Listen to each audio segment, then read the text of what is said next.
I've said one of the hardest things I've ever done was go there. The second hardest thing was leaving.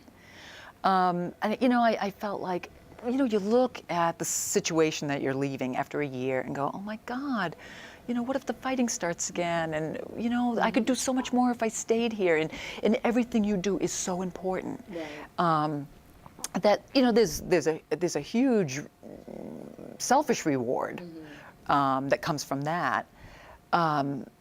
But then the other side of that was I'll go stark raving mad if I have to stay one more day. So I was really torn about that.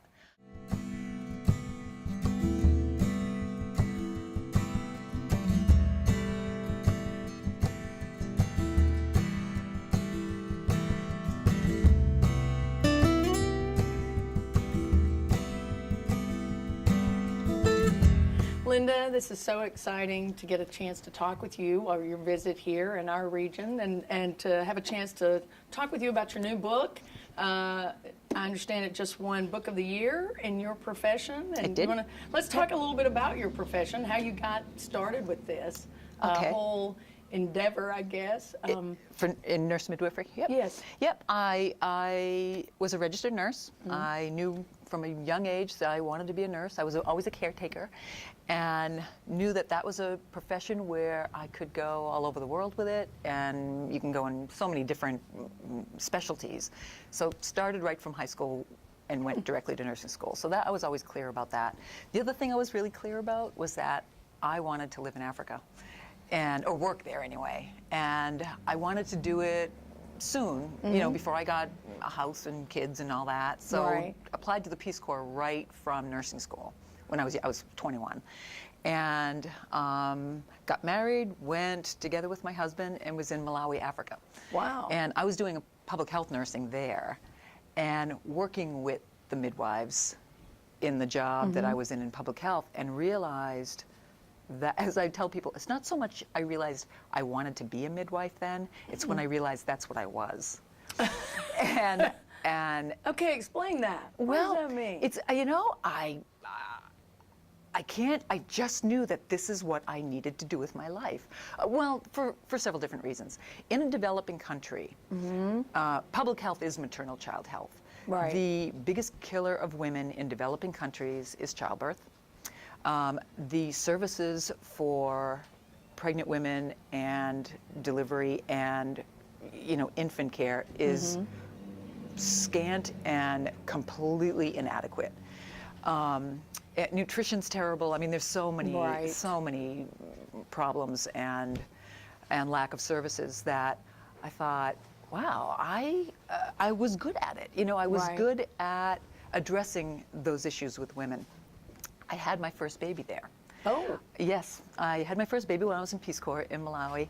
And because I was American, Peace Corps decided I had to go to the capital city. I couldn't stay with the midwives whom I trusted. I had to go to the capital city. There were only 2 obstetricians in the country, and I ended up having my baby with one of them who did not want to be there, and it wasn't a great experience. Oh, no. Yeah, it was a terrible experience. And I thought, you know what?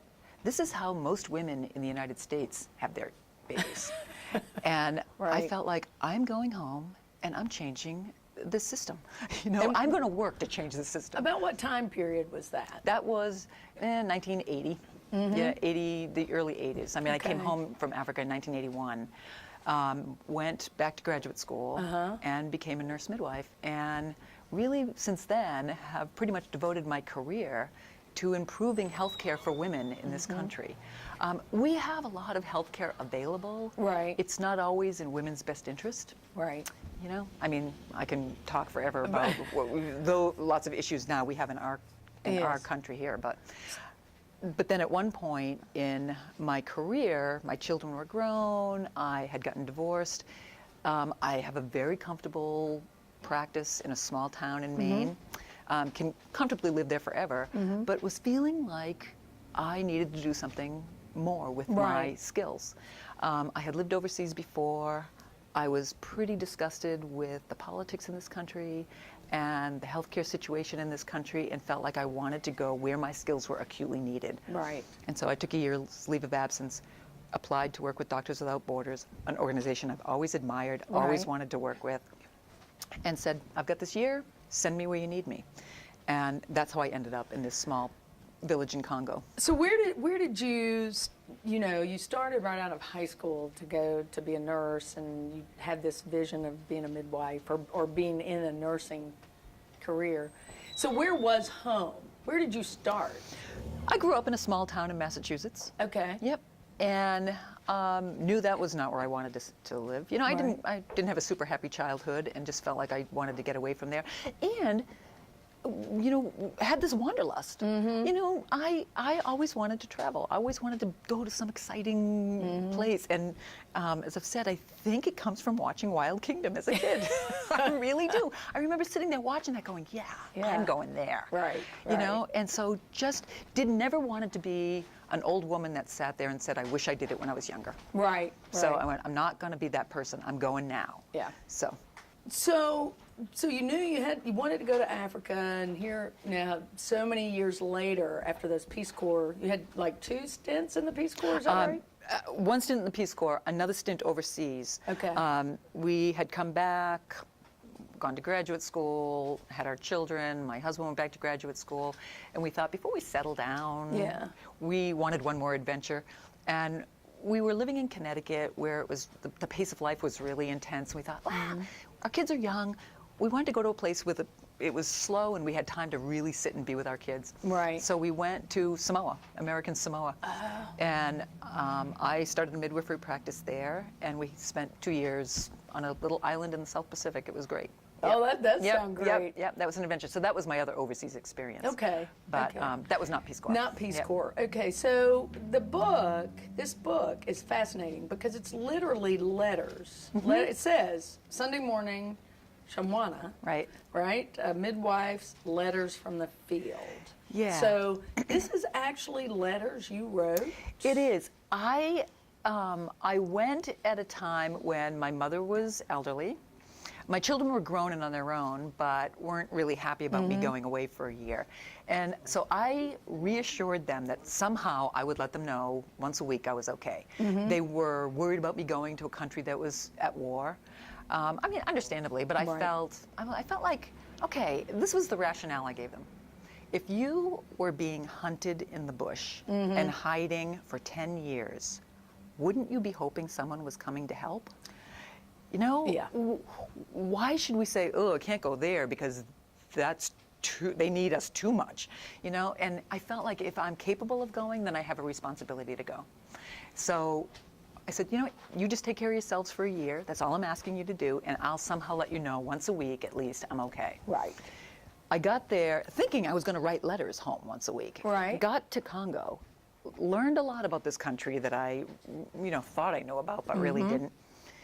Their infrastructure has been completely destroyed. There is no mail delivery system. There's no education system. There's no health delivery system. So mailing a letter was impossible. Right. I was sent to a very remote area in the southeastern part of the country. And Doctors Without Borders has an incredible logistical capability. And we had a base set up where we had a satellite connection and could send and receive emails once a day. My team was very young. The one day that they did not have to work was Sunday. So they slept late, and it was the one time I had access to the laptop.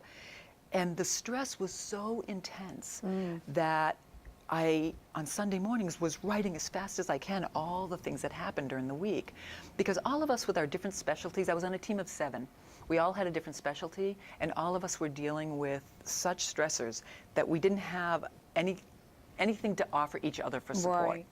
So this Sunday morning time for me was a time to express my frustrations. And what it ended, and reassuring everybody I was okay, I could send it to 50 people based on this satellite that I didn't understand. But that was as big a group I could send it to. And then the letters ended up getting forwarded and forwarded and forwarded, and they kind of took on a life of their own. And I started hearing from people about doing a book long before I got home. Because what ended up happening was it turned out to be this incredible account of the year. Right. And a story about a population that most people are never going to see, but don't know about. And they feel like the world has forgotten them. And I, you know, in the end, I felt like I had a responsibility to publish this because it tells their story. It tells a story of a population who have suffered beyond anything we can imagine. And we actually, our lifestyle plays a part in that, in lots of different ways. I mean, the excesses that we have gotten used to impact the rest of the world in ways that I feel like I had a responsibility to describe. Sure. So you spent a year, you took a year of your life to go with Doctors Without Borders to serve as a midwife in the Congo. You had to speak French, right? Could you speak French?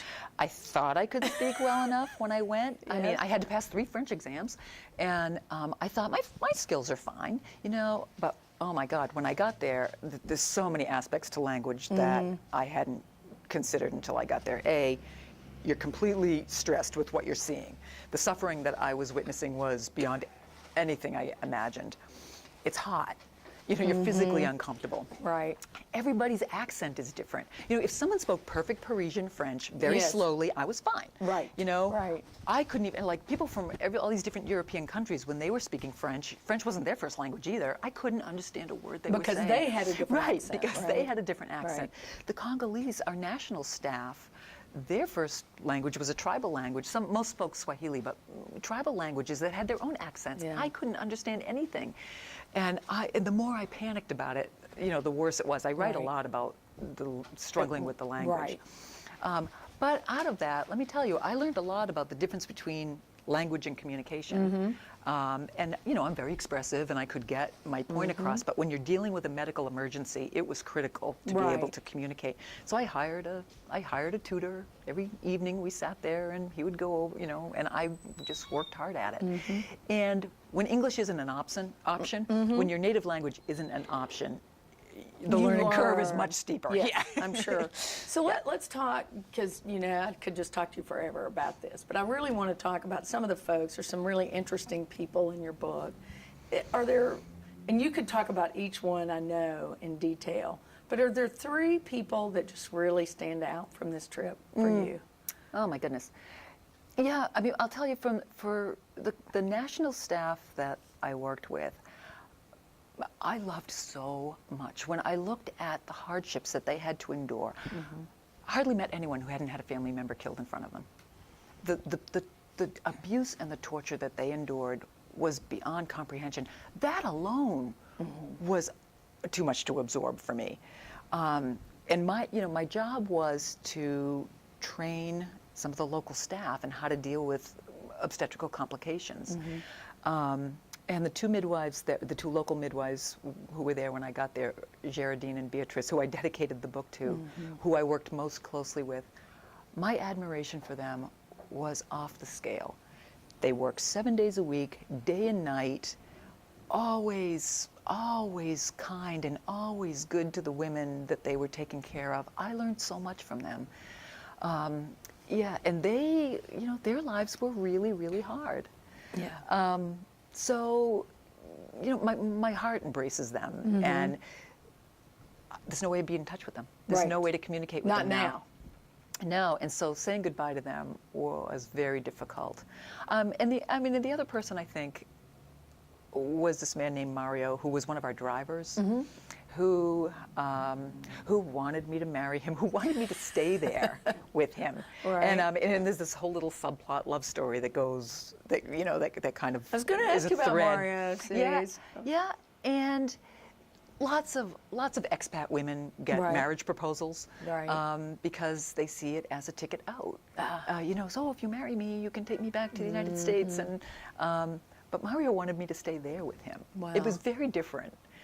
He had another wife who also wanted me to marry him. It was like the difference between our cultures, and then trying to explain, my culture doesn't accept this. And then being very confused about that. But why? Because it was so much part of their life and very acceptable. And then in a foreign language, trying to understand each other was an incredibly enriching experience. I mean, I feel incredibly privileged. It seems to me that when you start the book, you're very anxious and overwhelmed, potentially, and just maybe even questioning, why am I doing this?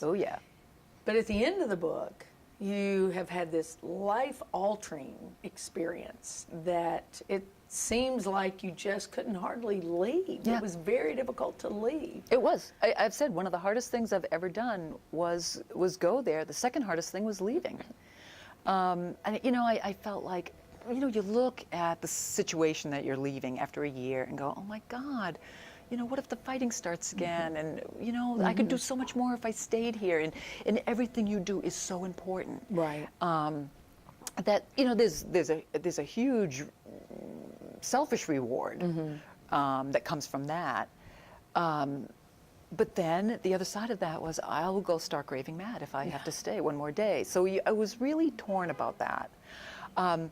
The reason I kept the book as letters was that I wanted the reader to feel like they were going through the experience with me. Like I've had people say to me, I'm halfway through your book and oh my God, thank God we're having a vacation because I'm exhausted, you know? And I felt like that was powerful and I wanted people to experience that. Also, it's appealed to people who are considering working in the field. Right. And I want them to get that sense of when you get there, all you can think about was, this was a huge mistake, I've got to go home. And I keep reading because that's part of the experience. That's part of the culture shock. But if you stick it out, it can be just incredibly life-altering and enriching. So how do you think it changed you overall? I mean, how did that experience? You've had a lot of different cultural experience that most of us don't have that live in this country. So how has this particular experience really changed you? I've thought a lot about that. I think I've worked in developing countries in other capacities, and I've worked with very, very poor people. This is not about poverty. To live in a country that's at war brought me to a new level of awareness that I didn't think was possible to understand. I listen to the news, about all the conflicts that are going on around the world and, think, oh, it's terrible, like we all do. Right. Terrible. But to actually see on the ground in a village what war actually does has made me a different person. I came back feeling like life is really, really easy here. I don't get strung out about stuff that I used to get strung out about, like little day-to-day stuff that you just think, oh my God, who cares? I know. We can get by. I mean, we have so much at our disposal, and there's always someone to call. You know what? Yes. Something goes wrong here, there's always someone to call to come help. When you're there and someone's bleeding to death in front of you and there's no one to call, whoa. Yeah. It's a whole different level of being thankful for gifts that we've been given. Right. Well, Linda, how do you think it changed your family? How did, you talk about how it changed you, but maybe you were gone from everybody. So. Yeah. Okay. Well, my mother, who was not happy about me going, when the letters started coming home and they started spreading, and she was getting lots of feedback from her friends, and she started thinking it was great what I did. Once she was reassured I was okay. Right. And my kids learned how much I do for them. I mean, that was great for me. I mean, they appreciated me more because I was I wasn't taking care of some of the stuff I used to take care of for them. So there was that. And I've also, it was a huge letting go. I feel, and I don't mean this in a bad way, but I'm more detached. I just feel like there's something bigger to be doing, and I want people to understand that for all of us. Even if it's just living more intentionally. There's a big world out there, and open up to it. Right. And be more aware. You and I have talked about the book Half the Sky, which became a PBS documentary, and actually they're working on a second PBS documentary, Half the Sky, that sort of concentrates on the Americas and women's issues within our own country, as well as South America, Central America. So in that book in particular, I was very moved by the stories from Africa and about the women and childbirth and the lack of facility and the lack of doctors and the lack of any even kind of repair, like women with fistulas and just That has to be changing. I mean, just reading that book for me was changing, but to experience it, to be there, to be the person helping. Yeah, and I mean, when the hospital that we set up was just a field hospital because everything had been destroyed there. So it was a series of tents. That was the hospital. Women would be transported, people who had been in obstructed labor for days in the village would come in on the back of a bicycle with a little bamboo seat on it. And because of all the birth trauma, because these women in obstructed labor for days, there's a huge number of fistulas. So if the woman doesn't die, I mean, often the baby does, but if the woman doesn't die, there's often damage done, you know, anatomical damage, and those are fistulas, which is a passage between the urethra and the vagina, or the vagina and the rectum. So she's continually leaking urine or stool. In a lot of cultures, she's socially Shunned, right? Shunned and outcast. The repair for that Right. is difficult and expensive. Right. And one of the things that has come out of my book, a woman's book group read it, wanted to do something. They just wanted to have an impact. They took up a collection for the Fistula Foundation, and now they've started a website challenging other women's book groups to read this book and then to donate to the Fistula Foundation. It costs about $450 per woman to have a fistula repaired. But it's the difference between life and death for her. I was going to say it changes their life completely. Yep. And so when you're talking about people living more intentionally or changing, that's even something you can do. Yeah, You can that do is something you can something do. you can do. That is something you can do. You can choose a charity or, but I'm not even talking about that. Okay. I'm talking about, think about how your actions impact the rest of the world. I mean, Congo is probably the richest country on this earth with natural resources.